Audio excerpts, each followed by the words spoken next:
So hello dear students, in this video we are going to solve question of TY BAF SAPM April 2023 question paper question number 3A हम लोग solve करने वाले, ठीक है। और ये जो क्वेश्चन है उसको बोलते हैं based on CAPM, okay, that is capital asset pricing model, ठीक है। सो क्विकली इस क्वेश्चन को समझने की कोशिश करते हैं। Following information is available about two stocks which are currently valued at par CAPM, company A limited, B limited, expected return लिखा हुआ है, ओके, 18 एंड 25%, स्टैंडर्ड डेविएशन इसको बोलते हैं SD शॉर्टकट में, या फिर जैसे मैंने आपको एक सिंबल बताया था, this is the symbol, okay, 6, this is the symbol for standard deviation. उसके बाद बीटा, ठीक है, बीटा का सिंबल है B, ओके। तो स्टैंडर्ड डेविएशन दिया आपको, बीटा दिया है, दोनों का क्या ढूंढना है आपको, देखो। और एक नीचे देखो मैंने उसको टिक मार्क किया है, correlation of AB is equal to 0.19। इसका क्या यूज होगा लास्ट में आपको समझ में आ जाएगा। 15 मार्क्स के लिए पूछा हुआ ये क्वेश्चन है, ठीक है। What is the market portfolio expected rate of return, उसको बोलते हैं RM, we have to find out. And how much is the risk free rate, that is RF, ठीक है। ये दोनों चीजें आपको ढूंढनी, RM एंड RF, ओके। जो फर्स्ट टाइम ये क्वेश्चन देख रहा है, थोड़ा प्रैक्टिस करो, समझ में आ जाएगा। और इस टाइप का क्वेश्चन आपको एग्जाम में डेफिनेटली आने वाला है, ठीक है। बी पॉइंट देखो, if you invest 25% in A limited, आपने A में इन्वेस्ट किया 25%, बैलेंस इन B लिमिटेड, अभी टोटल 100% होता है, तो 25% अगर आपने A में इन्वेस्ट किया, बचा हुआ 75% कहां पे इन्वेस्ट करोगे, B में। What is your expected rate of return, we have to find out expected rate of return and portfolio standard deviation. ये दो चीजें बाद में फाइंड आउट करेंगे, पहले हम लोग A फाइंड आउट कर लेते हैं, that is RM and RF। तो उसके लिए आपको पता होना चाहिए CAPM का फॉर्मूला, ठीक है। चलो, आपके लिए क्वेश्चन मैंने ऑलरेडी सॉल्व करके रखा है, थोड़ा समझना पड़ेगा आपको क्योंकि कैलकुलेशंस है, ठीक है, टेक्निकल थोड़ा सा ये क्वेश्चन है, तो आपको थोड़ा 1 बाय 1 करके समझने की कोशिश करनी पड़ेगी, ठीक है। चलो देखते हैं, थोड़ा सा जूम इन करते हैं, ठीक है, ताकि अच्छे से दिखे। देखो, सो क्वेश्चन नंबर 3A हम लोगों ने सॉल्व किया है। यहाँ पे सबसे पहले A क्या ढूंढोगे, एज पर CAPM आपको ढूंढना है RM एंड RF, ठीक है, that we have already discussed. तो CAPM का एक फॉर्मूला है, देखो RE, ये फॉर्मूला आना चाहिए आपको, लिख के आओ, कुछ भी करो, ठीक है। RE that is expected rate of return is equal to RF, risk free rate of return, plus beta bracket में RM that is market portfolio return minus risk free rate of return. तो ये formula आपको आना चाहिए, formula ध्यान में रखना। RE is equal to RF plus beta RM minus RF, ठीक है। फॉर्मूला के ऊपर पूरा गेम है, फॉर्मूला समझा क्वेश्चन सॉल्व कर पाओगे, ठीक है। तो RE is equal to RF plus beta bracket में RM माइनस RF। कैसे करना है, कैसे ध्यान में रखना है, ठीक है, वो आपके ऊपर है, ओके। आप लोग होशियार हो वो करने में, ठीक है। देखो आगे, तो A लिमिटेड और B लिमिटेड है ना दोनों, तो A लिमिटेड का फॉर्मूला मैंने अप्लाई किया यहाँ पे, ठीक है। A का एक्सपेक्टेड रिटर्न कितना बोला है, 18%। अभी 18 कहां से आया, देखो क्वेश्चन में लिखा है एक्सपेक्टेड रिटर्न, A का 18, B का 25, that we are going to use, ठीक है। सो फॉर्मूला में अप्लाई कर दिया मैंने, expected 18% is equal to RF मुझे पता नहीं है, प्लस बीटा मुझे पता है, ओके। अभी बीटा भी दिया है क्वेश्चन में, देखो A का है 0.80, B का है 1.3, ठीक है। चलो ये लिखते हैं हम लोग। सो RF प्लस 0.80 ब्रैकेट में RM माइनस RF, तो this is your equation number 1। ये स्कूल में आपने पढ़ा रहेगा, मैथ्स में हम लोग करते थे। फॉर B लिमिटेड के लिए 25 है expected rate of return, RF plus beta है 1.30, RM minus RF। So this is your equation number 2। I hope आपको इक्वेशन 1 और 2 समझ में आया होगा। खाली फॉर्मूला में इनपुट किया, जो पता है वो लिखा, जो नहीं पता है वो वैसे ही छोड़ दिया, ठीक है। अभी क्या करोगे, सब्ट्रैक्टिंग इक्वेशन 1 फ्रॉम 2, 1 को 2 से क्या करना है आपको, माइनस करना है। तो देखो 25 माइनस 18 करोगे तो कितना आएगा, 7, इज इक्वल टू, अगले स्टेप में देखो ये RF है, इधर भी RF है, ये दोनों RF क्या हो जाएगा, कट हो जाएगा, माइनस होगा ना एक दूसरे से, ठीक है।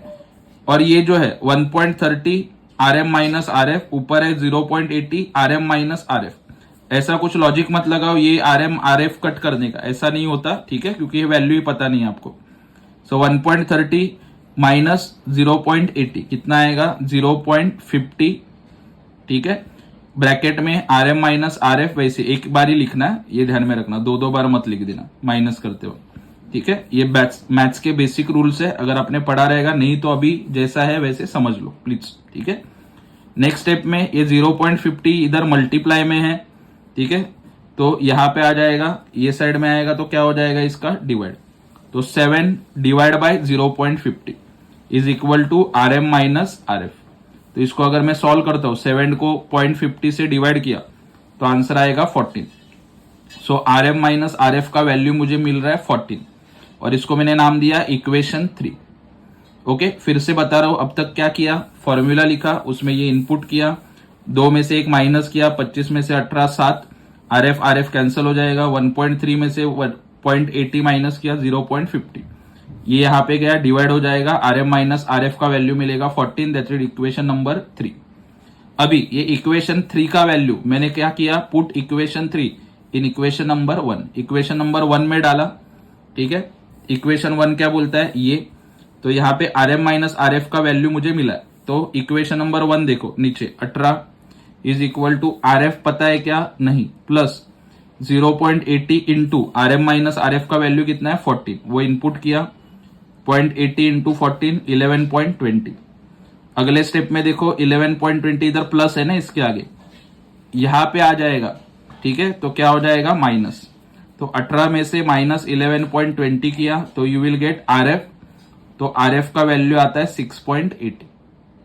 सो this is your risk free rate of return, ठीक है। क्या किया, थर्ड नंबर ढूंढा, थर्ड को नंबर 1 में रिप्लेस कर दिया, R M minus R F का वैल्यू 14, ओके, प्लस है, ये साइड में आएगा क्या होगा माइनस, तो risk free rate of return is 6.80। और अगर आपको यही मिल गया, ठीक है, तो बचा हुआ जो सेकेंड पार्ट है आर एम, वो आप आराम से ढूंढ सकते हो। देखो, put value of R F in equation number 3।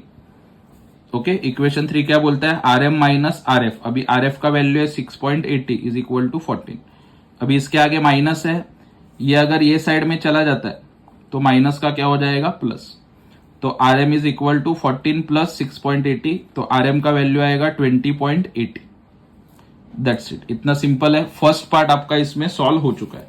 देखो अभी इसमें ए को कितने मार्क्स थे, 7 मार्क्स, तो 7 मार्क्स आपको आराम से मिल गया, इतना किया तो। खाली ये कंसेप्ट वाइज आपको समझना पड़ेगा, ठीक है। ये इक्वेशंस कैसे निकाला वो ढूंढो, ओके, उसका थोड़ा प्रैक्टिस करो, खुद लिख के देखो, अभी टाइम है, ठीक है। ये पुट किया वैल्यू, ठीक है, 3 का वैल्यू 1 में डाला, उसके बाद ये जो वैल्यू मिला आर एफ का वो 3 में डाला, ठीक है। इतना करोगे 7 मार्क्स आपको मिल जाएंगे। वीडियो पॉज करके देखो, बार बार देखो कैसे कैलकुलेशन की है वो। अभी सेकेंड पार्ट ढूंढते हैं, उसने आपको क्या पूछा है, expected rate of return on portfolio and portfolio standard deviation, वो भी क्विकली समझा देता हूं, समझ में आ जाएगा।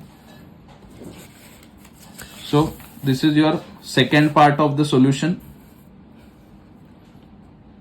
ठीक है। पहले एक्सपेक्टेड रिटर्न के ऊपर ज्यादा फोकस करते हैं। देखो, expected rate of return on portfolio, portfolio का मतलब क्या होता है, जहां पे आप एक से ज्यादा इन्वेस्टमेंट कर रहे हो, ठीक है। तो क्वेश्चन में क्या बोला है, देखो ए में कितना इन्वेस्ट किया 25% और बी में बचा हुआ मतलब 75%, ठीक है। चलो तो पहले एक्सपेक्टेड रेट ऑफ रिटर्न निकालते हैं। Expected rate of return on portfolio is equal to, यहाँ पे एक फॉर्मूला लिखा है, देखो आर बार ए, आर बार ए का मतलब होता है रेट ऑफ रिटर्न ऑफ ए, ठीक है। उसके बाद डब्ल्यू ए का मतलब होता है वेट ऑफ ए, ए का वेट कितना है 25% इस इन्वेस्टमेंट पे, 25%, प्लस आर बार बी, ठीक है। आर बार बी का मतलब होता है rate of return of B, B limited का इन्वेस्टमेंट, और डब्ल्यू बी का मतलब होता है weight of investment in B limited. तो आगे देखो आर बार ए कितना है 18, अभी 18 कहां से मिला, एक्सपेक्टेड रिटर्न 18, बी का कितना है 25, ओके। उसका वेट कितना है, ए लिमिटेड का 25%, बी लिमिटेड का 75%। तो यहां पे लिखा है, देखो आर बार ए 18 इंटू 0.25, क्योंकि 25% है उसका वेट, इसके लिए 0.25 लिखा, ठीक है, प्लस आर बार बी कितना है 25 इंटू इसका वेट कितना है 0.75, दैट इज 75%, ठीक है। अब इन दोनों को मल्टीप्लाई किया 4.5, इन दोनों को मल्टीप्लाई किया 18.75, और बाद में दोनों को ऐड किया 23.25 आएगा expected rate of return on portfolio. Okay, तो इतना भी करोगे आपको 4 मार्क्स मिल जाएगा। बचे हुए क्वेश्चन का 8 मार्क्स था ना, तो 8 में से 4 मार्क्स आपको इसके लिए मिल जाएगा। वेरी इजी, खाली ये ध्यान में रखना 25 और 75 परसेंटेज है और ये उनका रेट ऑफ रिटर्न है, दैट्स इट। फॉर्मूला तो इजी है, ओके, पढ़ोगे आ जाएगा। ओके, लास्ट पार्ट देखते हैं, portfolio standard deviation they have asked. ठीक है, चलो इतना ही बता देता हूं अभी। Portfolio standard deviation, so portfolio standard deviation that is sigma A B. ठीक है, यहाँ पे सिंबल है स्टैंडर्ड डेविएशन का, ए बी का डेविएशन पूछा है, तो फॉर्मूला थोड़ा सा खतरनाक लगेगा लेकिन लिख पाओगे। अंडर रूट, इसको बोलते हैं under root, okay, W A का square that is weight of A का स्क्वायर, ओके, उसके बाद स्टैंडर्ड डेविएशन ऑफ ए का square that is sigma A square, ठीक है, प्लस डब्ल्यू बी का स्क्वायर, ओके, उसके बाद सिग्मा बी का स्क्वायर।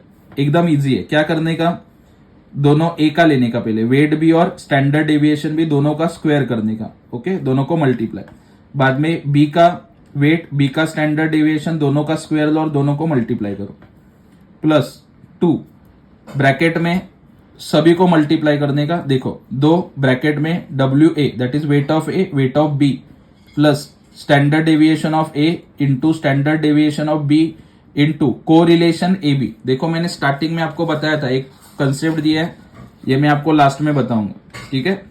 दूसरी बात, अभी ये फॉर्मूला, इसमें हम लोग कुछ नहीं कर सकते, तो फॉर्मूला आपको आना ही चाहिए, प्रैक्टिस करोगे आ जाएगा। सिंपल ध्यान में रखने का, W, okay, weight and standard deviation दोनों का लेने का, दोनों का स्क्वायर करने का, मल्टीप्लाई ए का भी और बी का भी, और लास्ट में प्लस 2 और जितना भी है वेट, स्टैंडर्ड डेविएशन और लास्ट में कोरिलेशन, सबको क्या करने का, मल्टीप्लाई। ओके, चलो अभी देखो, वेट ऑफ ए कितना है 0.25 का स्क्वायर इंटू स्टैंडर्ड डेविएशन कितना है, स्टैंडर्ड डेविएशन देखो यहाँ पे लिखा हुआ है, ए का 14, बी का 20, सो 14 का स्क्वायर प्लस 0.75 का स्क्वायर इंटू इसका वेट कितना है 20, सो 20 का स्क्वायर प्लस 2 ब्रैकेट में weight of A 0.25 into weight of B 0.75 into standard deviation of A 14 into standard deviation of B 20 into correlation A B 0.19। ये कर दिया मैंने। अभी इसको सॉल्व करने का पहली स्टेप क्या करोगे, ये अलग अलग स्क्वायर ढूंढते मत बैठो। अभी देखो शॉर्टकट बता रहा हूं, 0.25 इंटू 0.25 करने का, 2 बार आ गया ये, ठीक है। इसको फिर से 14 से मल्टीप्लाई है ना, सो इंटू 14 स्क्वायर है, सो इंटू 14 फिर से 4 बार कर दिया, सो 12.25। तो इसको 2 बार मल्टीप्लाई किया, इसको 2 बार मल्टीप्लाई किया, 12.25 आ गया। अभी और एक बार बताता हूं, देखो यहां पे ध्यान दो, बाजू वाला क्या किया, 0.75 इंटू 0.75 2 बार हो गया ये 0.75 का, इंटू 20 इंटू 20 225 आ गया, ठीक है। और लास्ट में क्या करना है आपको, ये पूरा ब्रैकेट पहले कर लो, उसको इंटू 2 करना है, ओके। सो 0.25 इंटू 0.75 इंटू 14 इंटू 20 इंटू 0.19, इसको क्या करने का, इंटू 2, ओके। तो ये आएगा 19.95। पहले ये ब्रैकेट सॉल्व करो, बाद में उसको इंटू 2 करो, ऐसा कुछ करो मत, 2 इंटू 0.25 इंटू ऐसे मत करो, ये ब्रैकेट में, नहीं तो वाट लग जाएगी आपकी, ध्यान रखना। पहले ब्रैकेट सॉल्व करो, बाद में ये सॉल्व करना है, ठीक है। चलो आगे बढ़ते हैं। इसके बाद इन तीनों को ऐड किया, 2 अंडर रूट 257.20, ओके। अभी अंडर रूट है ना, तो अंडर रूट को कैसे सॉल्व करना है देखो, कि कुछ लोग कैलकुलेटर यूज करना नहीं जानते, उनके लिए मैं बता रहा हूं। देखो मेरा ये आंसर आया 257.20। अभी देखो स्क्वायर रूट का एक बटन होता है आपके कैलकुलेटर में, ठीक है। कैसियो का कैलकुलेटर होगा तो उसका बटन अलग होता है, वो थोड़ा देख लेना कहाँ पे होता है वो। तो मैंने ये स्क्वायर रूट का बटन दबाया, तो ये मेरा आंसर आ गया 16.0374, ठीक है। तो अगर मैं इसको राउंड ऑफ करता हूँ, ये 7 है ना, तो मैंने लिखा 16.04। प्लस माइनस क्यों लिखा, बिकॉज ये रिस्क है, तो प्लस माइनस में जाता है। सो दिस इज माई आंसर। इतना करोगे आराम से आपको 4 मार्क्स बचे हुए मिल जाएंगे, ठीक है। सो फिर से मैं बता रहा हूँ क्या किया, portfolio standard deviation sigma A B, ये फॉर्मूला लिखा। फॉर्मूला आपको आना चाहिए, कैसे लिखना है, कैसे ध्यान में रखना है, it is up to you, ठीक है। बाद में इसमें वैल्यूज इनपुट किया, कैलकुलेशन कैसे किया वो भी बताया, स्क्वायर रूट निकाला, सो दिस इज योर आंसर। आराम से आपको 4 मार्क्स मिल सकते हैं, ठीक है। और ये वीडियो अपने फ्रेंड्स के साथ शेयर करो। 15 मार्क्स का क्वेश्चन था इसके लिए। And keep following, keep supporting बागवेसस नंदीप commerce classes. Thank you so much.